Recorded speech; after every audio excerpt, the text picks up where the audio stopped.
I'd like to welcome you to the Riverboat Inn and Suites. All of our rooms are individually decorated. Many of our guests, actually they're now family, but they like to take a different room each time they come because no two rooms look alike. We have fire pits everywhere to keep you nice and cozy inside of our verandas. So we hope you will take advantage and hold your next meeting, get together, family reunion right here at the Riverboat Inn and Suites. Thank you.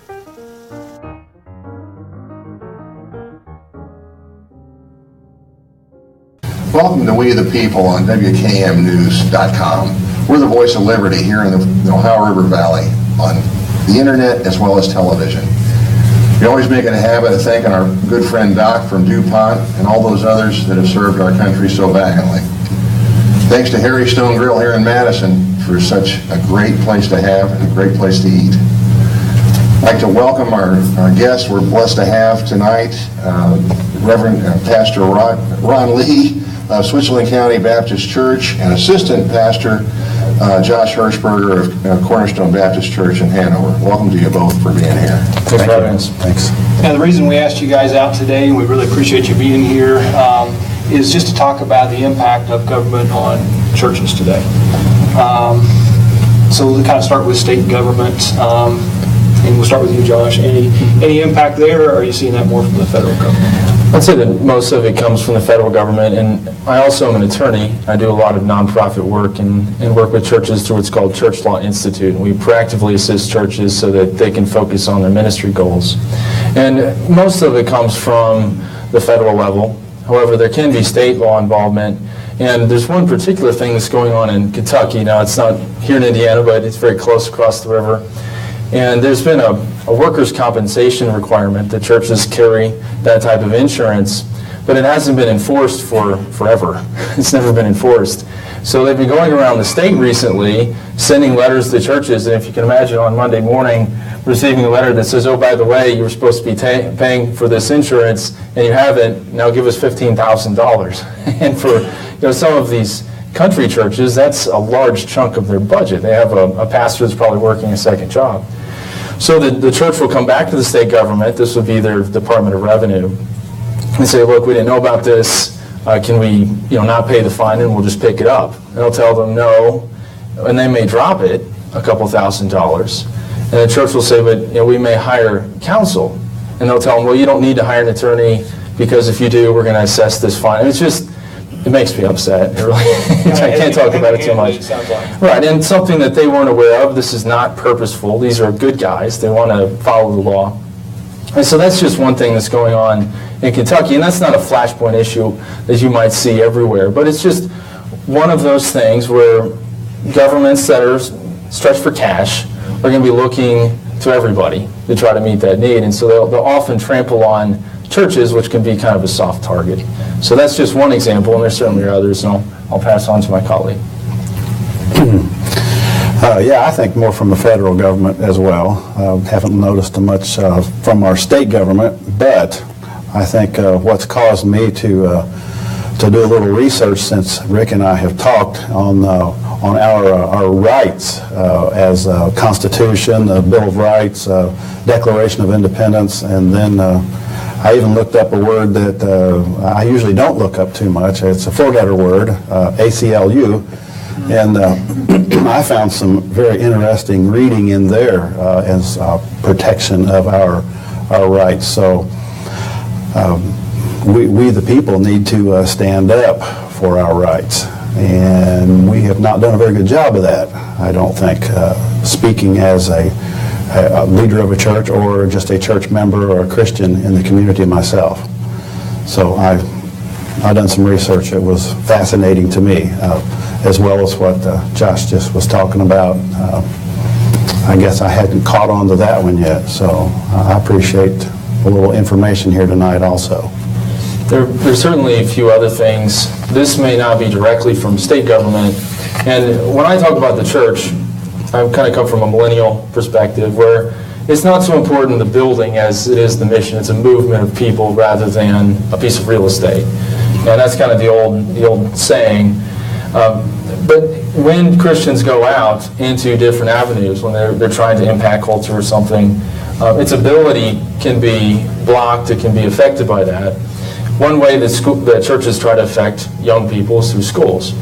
And there's a case going on in South Dakota right now. It's rumored that it might happen here in Indiana as well.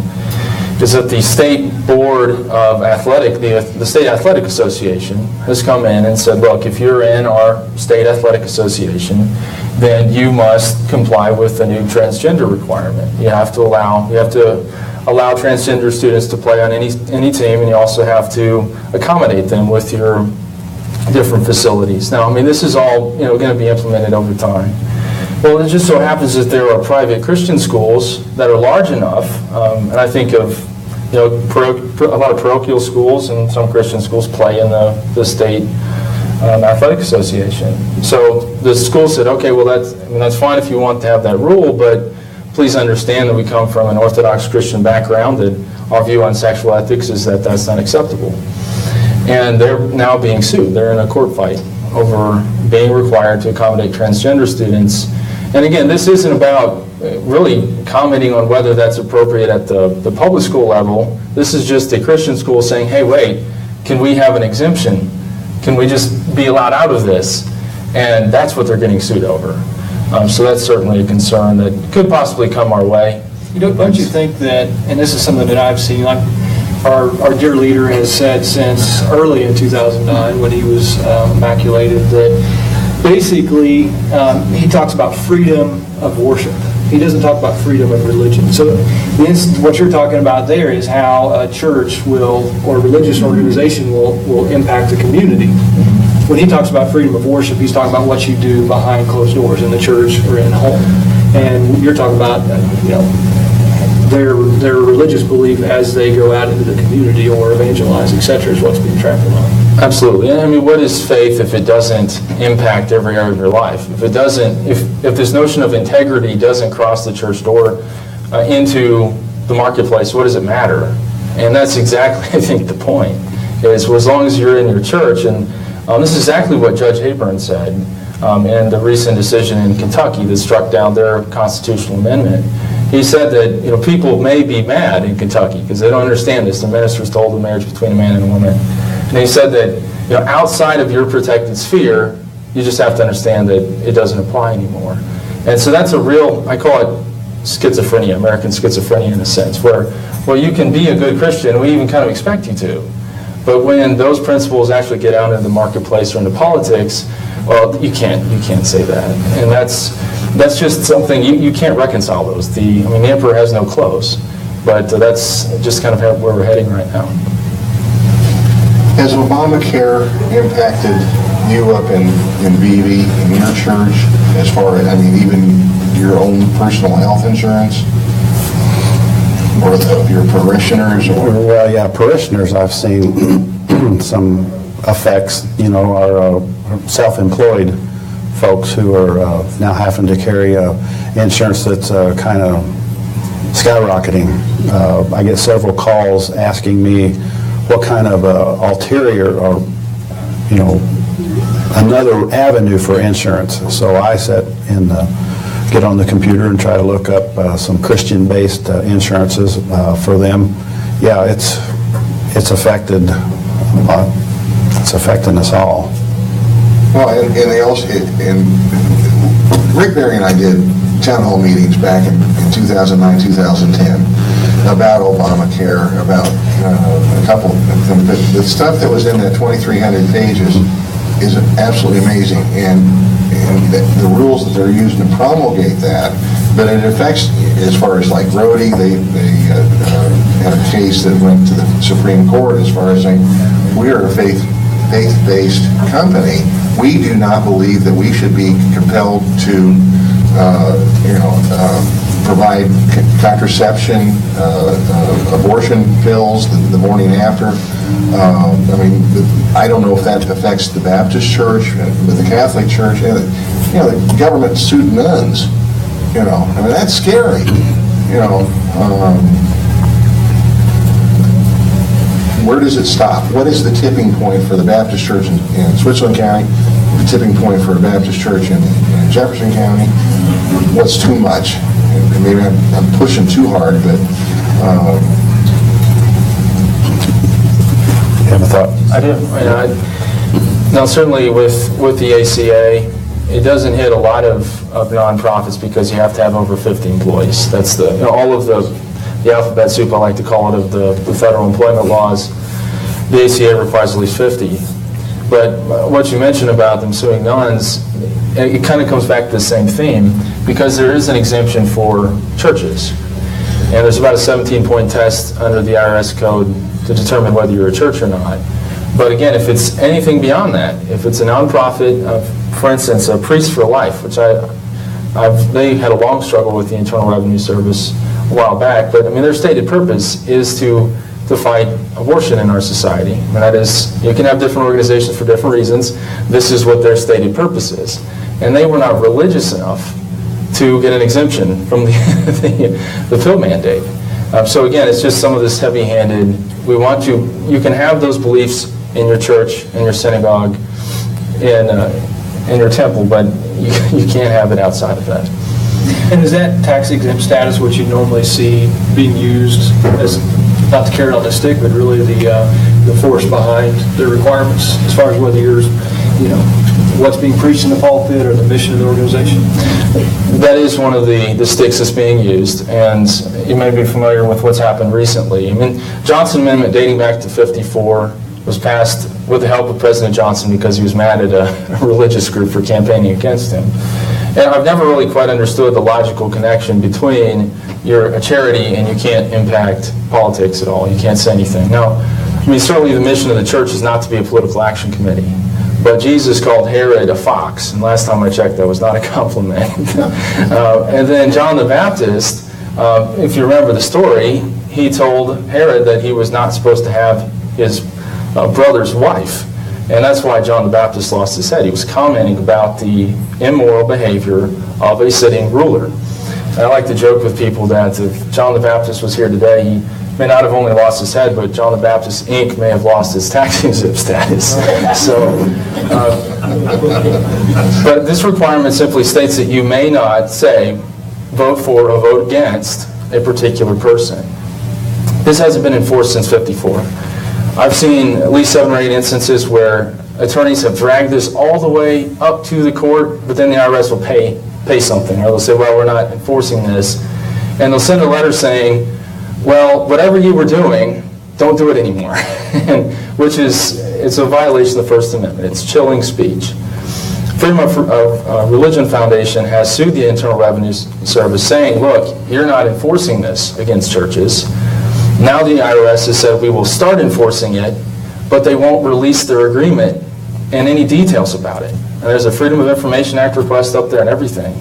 But it just comes back to chilling speech. Now, it's right before an election, so I'm sure maybe right after the election, they may release the details of that. And to me, there's nothing more sacred than a pastor, such as my colleague here, being able to stand in his pulpit on Sunday morning and saying what God calls him to say. But many pastors are afraid, because what if your church gets audited? And I could go into all the law behind that, but I think the average pastor, you have to be afraid of the Internal Revenue Service. I mean, you only have you may have a small budget, and that's hanging over your head, and I think it does affect churches. And that, I think, is just a core First Amendment violation. You talk about it does affect churches. I don't know if this is word for word, but I did pull something from Internal Revenue Code that said that a nonprofit must avoid blah, blah, blah, even if a statement does not expressly tell an audience to vote for or against a specific candidate, that they should not take sides on an issue, is what I see that saying. So, I mean, let's take abortion. I mean, I don't know how a church could not take a stand against that. And so, I mean, you may not say vote for candidate A or vote for candidate B, but when you take that stand, so like you talk about, they're not enforcing some of this. But it seems like if they did to the letter of the law, it would be more chilling than it is now. And it seems like that's being set up because just what I mentioned when we opened, freedom of religion versus freedom of worship, that is a chilling. You can look at what was said and it changed. Just like somebody flipped a light switch where they changed the language they're using. And then you look at, the IRS scandal where the IRS is used against Tea Partiers. Operation Choke Point, gun dealers are now not able to get banking services. So we see that they're coming in the back door under cover of darkness, whereas the law's supposed to work in the front door during daylight. So, I mean, is the handwriting on the wall there for that, or are we being paranoid? Well, let me pass this on. I mean, do you feel pressure during this season about what you can and can't say? Oh, yes, I do feel pressure, what you can and can't say. Different reasons. A couple, just to touch on one or two. Matthew 5:19, Jesus was speaking, and he told the group he was speaking to that when a person causes you to violate one of the 10 commandments, this person and you will pay. And we are being mandated, federally governed away from our 10 commandments. So I'm very conservative. Regardless of what's on the front of a person running for office, like you said, when you get in the pulpit, you want to say candidate A or B. Yeah, but Jesus was very clear that when you violate one of those 10 commandments, that nation, that person is going to, he more or less said, they're going to pay. So I think speaking that way. And then when I look at how I was raised, I don't know if you can speak for Rick and I are getting close to the same age here. He's going to pass me by a lot. Middle age? Yeah, that's right. There's something in that area. Baby boomers. When I was young and going to a grocery store, and my wife's out here, and I can tell you that you don't go to the grocery store when you're hungry. Okay? Why would you do that? You don't do that. Right now, I'm afraid that our government's going to the grocery store hungry. They seeing more things on the shelf and putting in this governmental control cart than we need. Welfare didn't need to be done until the government kind of has taken it away from us. Churches was doing fine taking care of our communities. We didn't need that system, and now it's been taken away. So I see that what Jesus told there in Matthew 5:19, that it's been whitewashed quite a bit. That's not what we're doing. The politically correct. To me, that word politically correct means a cloud of vagueness.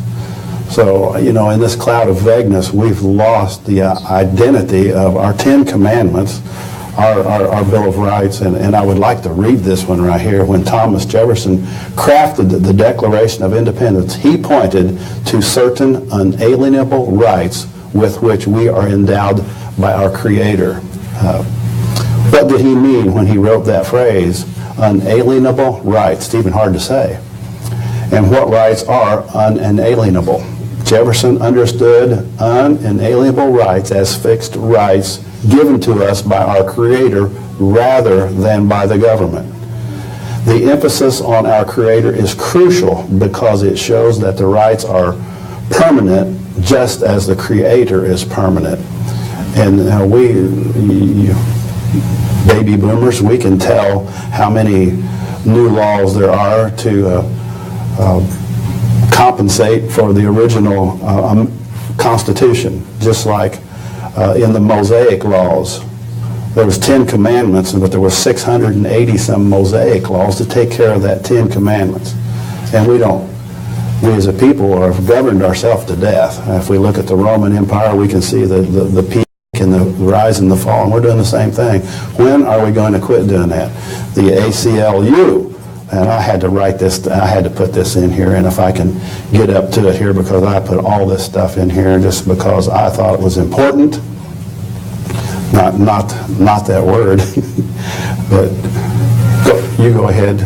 Well, I can add something to what he's talking about, and just the general ability of the church to reach out to community. I think the general person in the pew is probably expecting more help from Uncle Sam than they are from their local church.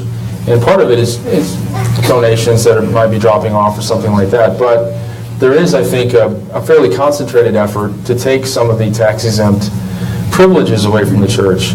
We've talked a little bit about this 501c3 status and the pulpit, but there's another thing that's going on. This has been unsuccessful so far, but they have gone after the pastor's parsonage exemption, which says that a pastor may have tax-free housing. So a church can split up a pastor's salary and say, this part's going to go towards health insurance, this part's going to go towards housing, and that part that goes towards housing is completely tax-free. Well, that's come under major assault recently. And if you tack all of the exemptions together, if you count all the tax returns from pastors, the fiscal impact on churches would be in the billions if they lost that exemption. And I'm sure that he is just grossly overpaid in what he does. I think he rolled up in a Lexus or a Maserati or something this evening, right? No, I mean, most pastors are struggling to get by. It's a service. And then if you take this away from them, it's just going to further hinder the church's ability to go out and do good work in the community. So that's another example of what's going on. Pass it back to you? Or? If all of our other forms of government could be as efficient as the IRS, we wouldn't be sitting here talking about much. That's the most efficient form of government in the world. So why can't the rest of our government be as efficient? That's my question. We're all questions, but some people might disagree. Well, I know. But speaking efficiently, I want to read this. The ACLU, because freedom can't protect itself. So long as we have enough people in this country willing to fight for their rights, we will be called a democracy. This was from the founder of the ACLU, Roger Baldwin. And much as I disagree with a whole lot of this, I agree that we, the people, don't stand up enough. We just don't stand up.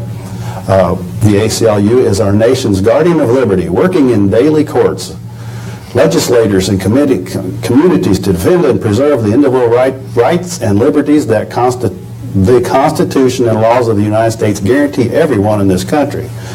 These rights include your First Amendment right, freedom of speech, liberty, freedom of press, freedom of religion. And there's where I want to, the little girl who got thrown out of school out in the West somewhere that I just recently heard about, Arizona or Southern Cal, wherever it was at, she said, bless you, and her teacher threw her out of class. ACLU ought to be there fighting for her. Where are they? You see, that upsets me. Now, I know. Yeah, hypocritical. Why can they defend and protect certain unalienable rights and leave others alone? We have just gotten so bowed up, encompassed with government that there's so many little entities inside of it that nobody knows what's going on. We need to fix that. For We the People of WKMnews.com, and we're talking to Pastor Ron Lee from Vevay and Assistant Pastor Josh Hershberger from Cornerstone in Hanover. One thing I got to ask though, I know that I get into it on Sunday morning when I pastor in the Lutheran Church, because it talks about in the Bible as far as the leaders that we have are the ones that God ordained. And Nero, Hitler, Stalin, get in trouble resisting them. But by the same token, I can't see, I'm on the other side of it, because I was talking about a biography Eric McTaxis wrote about Dietrich Bonhoeffer, who was the ultimate resistor of an evil regime. But within that, in the 1930s, and yes, I am drawing a parallel, the regulations on the churches back then in Germany kept getting more and more onerous. I mean, I hear those kind of footsteps. My dad was in World War II. My dad was a POW. That's why it's alarming to me. I don't know if you guys see the parallel. I will say that I do. It scares me. I know God's in control. I'm good with that. It's just, I'm not real tickled the way things are going. I'm resisting. Well, I can. And let me jump in here. There was a great article written in Christianity Today recently, because there's certainly going to be, we're in the middle of, I think, a polarizing America in between different worldviews. And even in the evangelical church, there are certainly pastors that would say, we just don't need to talk about that. We need to focus on just speaking about Jesus. And I agree that's a central message. And we're certainly not at Cornerstone going to be making a political action committee or something. The mission of the church is to spread the gospel, but it's to speak truth into every area of life. That's where it comes in. But this article in Christianity Today was entitled "The Wrong Kind of Christian." And the girl starts out saying that she thought she was the right kind of Christian. I mean, she was environmental activist, she drank alcohol, she went with her friends to all sorts of activities, she helped build orphanages in Haiti, and I'm paraphrasing. But she's saying that, I'm the progressive evangelical of the modern age. That would go to, to a megachurch and those sorts of things. And she's saying that, I thought that would be okay. And she's speaking from her experience at Vanderbilt University, where they have now kicked out all Christian groups. Now, a lot of this has been over sexual ethics. And it's been the right over a Christian group to identify their leaders. Now, anybody can come to the group, but they say if you're going to be a leader, you have to sign off on a statement saying that, I ascribe to historical Christianity's main doctrines. Things like, I believe in the virgin birth and the resurrection, those sorts of things. That would be key Christian identities. Well, what Vanderbilt has told them is they're now not allowed on campus. Not because of any stance on an issue of sexual ethics, but just because they're creedal, meaning they have any belief at all. And some of the attorneys on the side of the student groups would come back and say, well, what about fraternities and sororities? Because they exclude people by gender, by definition. But this sort of thing certainly is what I think scares me most, because they're saying it's not a cultural issue, it's not abortion, it's not homosexuality. It is the fact that you actually believe in Christian doctrine. And because of that, you're not allowed on our campus. And that is a government school. And now that has happened in the entire University of California system as well, where they've just simply said, you're a Christian group, you're not allowed. And that's the type of thought control and ideology that I think would strike at the heart of every Christian, whether or not the church might be involved in some of these other cultural issues. I mean, that is central Christianity, and they're saying, because you believe that, you may not be on our campus, you may not use our university name or resources. And you mentioned the German Reich. Now, I'm certainly not here today comparing Obama to Hitler or anything like that, but I would just encourage all the listeners to go back and read the story of the German church. 75% Protestant when Hitler came to power, and they slaughtered 11 million people. So what in the world happened to a group of Christian people? And Bonhoeffer's story is great because he gave his life trying to end Hitler's. But if you study the story of the German church, right about the time Hitler took over Austria, he made every pastor in Germany swear to a particular oath, and I'd like to just read part of it. The oath that they had to swear to was, I swear that I will be faithful and obedient to Adolf Hitler, the Führer of the German Reich, and people, that I will conscientiously observe the laws and carry out the duties of my office, so help me God. Anyone who refused to take that oath was kicked out of their pastoral role. Now, that's certainly in a state church type of situation. We don't have a state church here in the United States. But even for those who might disagree with us here tonight, I would just encourage them to think about, if you stand for diversity in a public university context, what kind of diversity is it? Ideological diversity, if you're kicking a student group off campus for believing in core Christian doctrines. And you're telling pastors you may not speak about political issues, and we're going to come after you if you do, when that's been a historical role of the pulpit in the United States. So I think that this isn't just, because sometimes I think people that may be on the other side will think of someone like me as kind of a Bible-thumping culture warrior or something like that. But these, like this article in Christianity Today, this is a progressive evangelical that got kicked off campus. So I do agree with you that there are some dangerous footfalls that we're hearing. And people just need to stand up and say what they believe, because that's what a republic is all about. If you don't stand up for what you believe, you're going to get trampled. And I think these are some key examples of what's going on. Good deal. We appreciate you guys coming today. This is We the People with Josh and Rick on WKMnews.com. We just want to thank Pastor Ron Lee, Assistant Pastor Josh Hershberger for being with us today, and we thank our audience for being here. God bless.